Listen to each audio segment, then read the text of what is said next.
Act 1 Middle School, Chapter 5. Don't forget to leave a vote/like on the chapter. It keeps me motivated. 2 months later, Kaido point of view.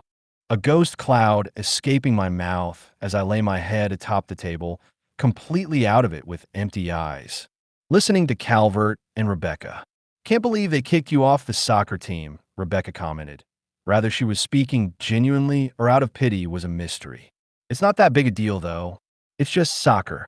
It's not like it'll affect his grades, Calvert commented, gesturing to me as he spoke. I snap out of my trance, sitting up as I explained in an invested manner. Actually, in a way it does. We're required to take one period out of our school day towards gym class, unless we participate in after-school physical activities that would subject us to, well, physical activities. He raised an eyebrow. I don't follow. Can't you just take gym class then? Problem solved. I could, yeah, but I avert my gaze, staring out at a group of cute girls carrying on at another lunch table across the room. I was repurposing my gym period towards gathering extra credits in other classes. If I don't keep my grades up, I won't get any invites or opportunities for a hero academy next year. With a look of open-mouthed amusement, Rebecca commented, "Didn't you say your mom didn't want you to become a hero?" I sigh, laying back lazily into my seat, letting my arms hang behind the backrest, head tilted back, staring up at the ceiling. Yeah, but she also said she'd support me, even if I did. It's just not something she wants for me. I see. Well, I didn't realize you were taking extra classes during gym period. I thought you were just messing around that whole period. I closed my eyes, sighing. I'm not taking extra classes, moron. I'm trying to catch up my grades with extra credit assignments. My grades would be terrible if not for the extra credit assignments. I think I see the issue now. Calvert began recognizing why it was. Losing my spot on the soccer team sucked so hard. I let out a deep sigh. Eyes remained closed as I brainstormed. Did I hear that correctly? Are you looking for a new sports team? The sound of the table shifting as they moved my food tray and sat down atop the table instead of a chair. I don't look down. Hell, I don't even open my eyes. Nothing happens in this school without you hearing about it. Huh? I asked Rumi, who only laughed. Before I opened my eyes, tilting my head straight, looking at her in a casual, nonchalant manner. That's right, any ideas? If you're looking for an after-school activity, why not join the baseball team? She answered, sounding rather sure about it. Baseball? There's an opening? I thought they were full for the year. I wasn't so sure it'd be as simple as joining. Not if they didn't have a spot left. Huh. Of course there is Donovan and Damien got expelled last week. That includes from the baseball team. In fact, I'm supposed to be hosting the tryouts after school. Of course, I just bring you on without needing to do any of the tryout stuff. Whoa, wait, are you on the baseball team, Rumi? Rebecca boomed with excitement. Huh, yeah, I'm also on a volleyball team. She answered, as though it should be common knowledge. Wait, you can get Kaido on without even completing the usual tryouts process? How? That's easy. I'm the team captain, so I get say on who we bring in and take out. Team captain? While he was processing, I pressed the matter. Hold on. You're saying I wouldn't have to participate in the tryouts? No paperwork. No physical. Nothing. Well, you couldn't escape the paperwork, but I'd complete it for you if you want. Why? I asked, a bit confused by the generosity. Softly blushing, squirming for a moment atop the table, uncrossing her legs. Hey, do you want to join or not, Kaido? I stare at her for a little bit before I sigh in a sense of defeat. Well, there's a really cute girl asking me to join. I'd be pretty stupid to question it. I'm just going to thank God it happened. Sure, I'll join. Her cheeks softly glow pink, mumbling beneath her breath. Cute, huh?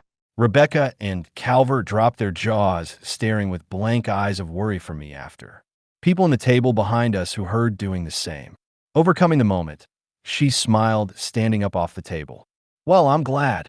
Be at the Diamond Field after school today. I want you to help me assess all the participants. We need one more player after all. Sound good, watching her walk away. Her little bunny bun wiggling beneath her skirt as she walked away. Another player, huh? I bring a hand beneath my chin. My thoughts oddly fall onto you. Maybe she'd like to join? I don't know if she's well and good at baseball, but the only way to find out is to bring her.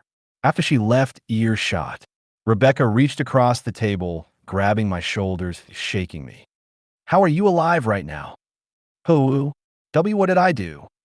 I was confused and lightheaded from the rapid shaking. You really have no idea, do you? She shouted as my expression begins to show of seasickness from getting shook like this. If you must know, Rumi hates it when anyone calls her cute. It's like an insult, since she's sort of bunny. In fact, it's like a slur to her. Calvert explains in an informative scold. I don't think I follow. Did I offend her? I didn't mean to if I did. I spoke in a casual, nonchalant manner now that I'm not getting shaken around. And maybe. I don't think so, though. She always hits or slaps people who call her that. So why didn't she hit you?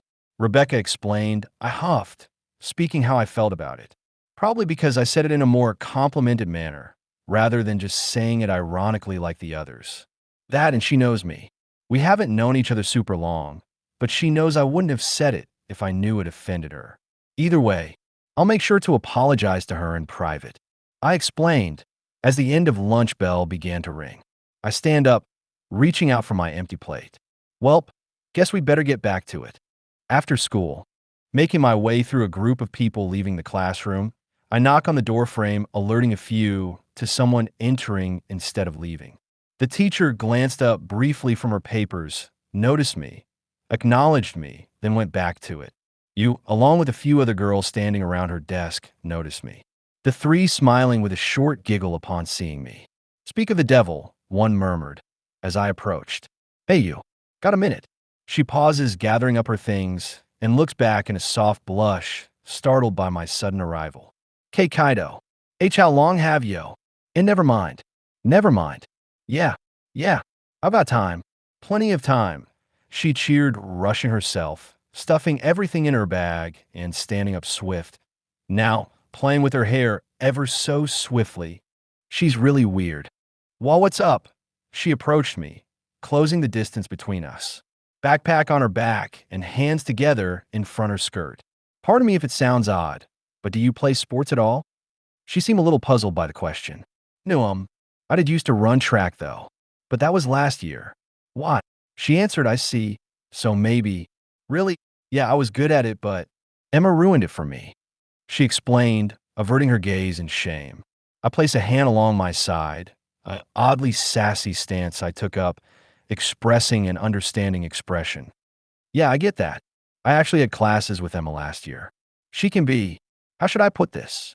I avert my gaze, looking around at the ceiling as I go into thought for the words, returning my gaze unto her with a confident expression. Well, there's no better word for it than an absolute ass.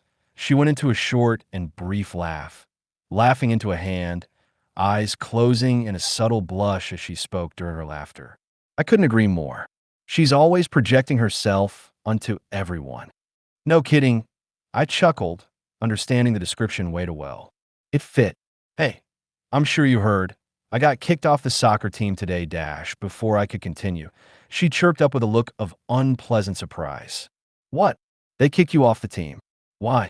You were their best goalie. She couldn't understand it. I closed my eyes, slightly tilting my head back as I rubbed the back of my neck. Yeah, but I sort of got in a fight with the coach's nephew last week. Grabbing and shaking me by the shoulders, you scolds me with a cute pouting face. What did I say about getting into fights, Kaido? You're going to make enemies with the entire school at this rate. Don't you remember what the principal said? If you get in trouble again, you'll get expelled. We had a deal. You stop fighting, and I help you with your extra assignments during your gym period during my lunch period. Does my deal mean nothing to you? With empty eyes as I get seasick, speaking in a defeated and merciful tone. And though it had nothing to do with the conversation at hand, I wanted to distract her and get on to what I came for.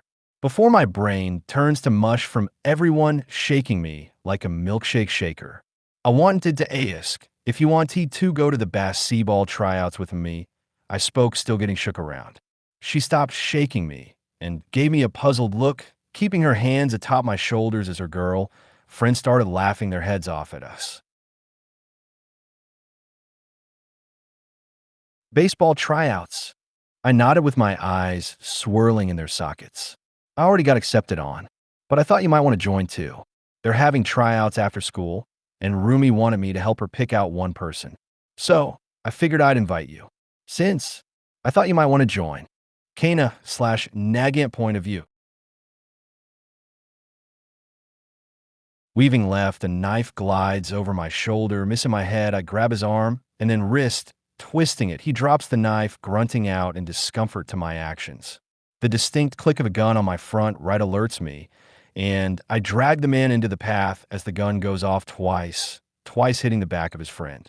Releasing his arm as his eyes began to widen and go white, I land atop my arms and deliver a handspring kick into the center mass of the fellow, launching him towards the man with the gun, complete an acrobatic flip. I land and extend my right arm into a rifle, firing a shot through the chest to the first, which pierced through and killed the man with the gun, along with himself. Nea Aoa. Another screams some kind of battle cry, charging in with knife fingers, clawing and slashing at me through the air. I weave and dodge with ease, almost casually at this point. My eyes look as dead as they come. No reflection, a distinct lack in color. Dull, stomping a foot atop his own as I rotate around an overshot slash, his arm passing me as I twist and turn, raising and firing my rifle twice into his stomach. His eyes widen, blood flows out his mouth. Eyes go white, walking past as he fell forwards, collapsing atop the blood-stained floor. Retracting my gun into my arm as I began towards the elevator. No one was left standing nor breathing except for me. Why do I keep going? I ask myself in a moment of doubt. As I raise my phone, I send a pre-typed text at the press of a button to the commission president that simply said, "Mission accomplished," tapping buttons on the elevator to get it to come back up to get me. I feel my phone vibrate. I glance down at it at my waist. Contact, son. I'm staying behind to attend baseball tryouts after school. I'll be home a little later. Hope you're having an awesome day at work, Mom. Love you. I slowly pocket my phone, looking up at the opening doors to the bullet hole riddled elevator. That was my reason for continuing. The blood on the doors as they part open to a mirror inside, covered in bullet holes and cracked glass. I mutter silently in a defeated, broken voice, but one of understanding. Right, it's for him, my little boy. Well. It seems the great, lovely assassin is still charging headlong into the Safety Commission's most troubling cases. To think they've been using you your entire life, and yet you don't even believe in their gospel. How odd that you'd remain at their side. A voice, I recognized, and not for good reasons, spoke as a figure stepped through a dark silver liquid portal inside the room. I look into the reflection of the broken mirror inside the closing elevator doors before I turn around. All for one, I think to myself in a sense of intimidation. To think you would allow yourself to be used for this long. It does garner questions. I turn around facing him down. Still, my eyes lack reflection, lack life. Dull, speaking in a tone of almost annoyance. To think someone aware that they're at the top of my hit list would show himself in front of me so casually. "You won't kill me, Lady Nagant," he boldly spoke. I reached up to my hair, twisting and creating a bullet out of a strand of hair, plucking it from myself and extending my arm into a gun. Reloading. "And you would bet your life on that. Allow me to reword that. I know that you hate the system as much as I do, and I believe we can help each other. On that belief, I think you'll at least hear what it is I have to say. What do you know of me?" I growled in annoyance, uninterested in indulging him with these head games. "Well, for starters, I know your son, Kaido Gurkwizit, isn't your son, and I know the true extent of the quirk he possesses." My eyes widen, and I go on a high alert. "That's Kaido's last name." I tisk and grit my teeth, speaking through them in hesitation. "Back at school. You call it a swing?" "I think a snail could swing faster than that." Rumi insulted Alvin's ability to swing a bat at an incoming ball. "Huh. Aw yeah. Well, this next swing's gonna knock that ball out of the park." Why, you'll see he's sweating, stuttering, and not very confident. That's obvious. I grew an embarrassed expression, not for myself, but for someone else, along with an awkward smile. My eyes closing momentarily as I watched him fiddle with his glasses. I don't think he's cut out for baseball. I admit aloud, you watching intensely in silence. Writing into her diary as she awaited her turn. You've talked a big game, dude. I sure hope you can back that up. Slowly bringing her hands above her, lifting a leg as she turned herself a little, preparing a throw. You ready? I'm not holding back this time. She played the intimidator with him. I found myself rather unusually staring, specifically at Rumi. I didn't realize I began to stare intensely, with a blush on my face. You glanced up at me for a moment, then back at her diary, then up again, noticing I was staring and blushing.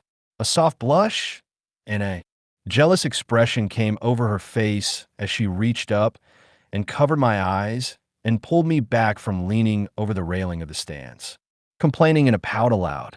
Pervert, pervert, PRV, dash. Instantly, I go defensive. Having been caught, I begin shouting back as I'm pulled back first against her, now struggling with all my might to get released. What are you on about? I'm just admiring the form. I lie trying to cover up my schemes. Rumi tosses her ball with perfect form, and he swung, missing by a country mile. 3 strikes your OU dash. Looking away from him and out towards us in the stands being crazy, and giggled at the sight while she face palms. Why won't you look at me like that? Why you shouted in frustration, while I continued my struggles and squirms. Like what? And then nudings. You pervert. Baka baka baka baka. She shouted, embarrassed she'd shouted that aloud. I know you are, but what am I? 20 minutes later, watching from the stands as you stepped up to the batting plate. Watching as an unspoken tension seems to build up between the two. I quietly observe this tension from a safe distance. Fee, get along in school, but they've never exactly. How do I put this? I watch as they prepare to get started, but I'm interrupted in doing so via my phone vibrating, not once, not twice, but 3 times. That's weird. I dig into my pocket, lifting my phone out, meanwhile reaching over and lifting a water bottle, sipping on it as I open my phone. 2 text messages and a location ping, 2 from an unknown number. The ping from mom. I tap on the messages out of curiosity of the unknown number. My heart stopped and my breathing did too, if only for a moment. Mom, I utter in a voice of horror and stutter. MOM. I stood up sharp and quick. 1 photo, 1 simple and precise text. 6 p.m. next Tuesday. Meet at the abandoned warehouse on 3rd Street. Come alone. Tell no one. Where your Kaina won't be there, I will be expecting you. Kaido Gurk. The picture of an almost charred and heavily cracked and torn open. I don't even stare for long. My heart couldn't take it. And my heart had other ideas. I'm swift to tap on my mother's last message. A silent tracker ping on her phone from Find My Phone app. She's on 7th Street. That's only. I search into my stockpile of quirks and activates Dad's quirk and Mom's Kaina's, snapping the lid off my water bottle as I turned and began sprinting across the stands and seats, lifting and pouring water over my hair. The natural pigment of my black hair swiftly began to drain off as, and behind it the colors of my mother's, Kaina's, hair seemed to take its place. Black pigment drips off my hair as I sprint. Kaido, where are you going? You shouts, noticing me running for the exit gates of the baseball field. In an almost hateful tone, brought about by my fears and aggression in the moment. I spoke deep tone and rude. I can't talk right now. I have to go. As I neared the gate, passing Rumi's book bag and snagging her metal ball bat. I gotta borrow this. I'll bring it back. Rumi, I shout. Wait. Kaido, what's dash? Before Rumi could finish, I slipped out the gates and started sprinting out of the parking lot and down 13D Street. Mom was doing hero work in this city today. She almost never has work in this city. I think to myself, thankful in the moment that she was though. My right arm produces steam, and my muscle fibers do the same as I fully pull out and activate what quirks I want to use for the next 24 hours. I feel my father's strength-enhancing quirk activate, and I stomp a good foot forward ahead of me and launch off it. increasing my speed to an Olympic runner speed of 18 miles per hour, abusing the strength boost in my legs to increase my speed. Tucking Rumi's bat beneath my left arm, I begin twirling and plucking epoxy hair from my hair, creating bullets, unleashing my gun arm and loading 8 shots in through my palms. Gritting my teeth tight as I begged the Lord above as I sprinted with only one goal in my heart. Please let me get there in time, Mom. Please be okay. Please. Mama, be okay. In a chapter 5,